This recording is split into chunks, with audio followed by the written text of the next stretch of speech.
Na dapat Kaya, gobyerno ang gumagawa, hindi oo nga, ako.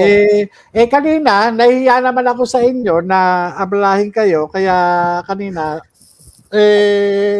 ang security ko, yung aking may bahay. Mga kababayan, Yun po, kaya nagulat nakarating kami ng ako. Quezon City RTC at saka sa PIDEA kanina. Actually, agent, na-stress ako sa'yo. The reason why, mga kababayan, na-stress ako kay Agent Morales, sa totoo lang, na parang, sabi ko, ba't umalis ka nung wala kang security?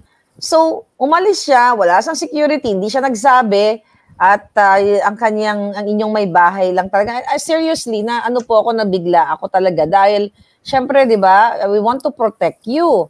Then, umalis kayo nung wala kayong security at lumusok. I mean, sa akin, nagpakita kayo ng picture, nagtagang pumasok pa kayo sa teritoryo ng mga ahas. Pumunta po na sa PIDEA, ito, agent, pa-prente-prente ka pa, Ayan po siya.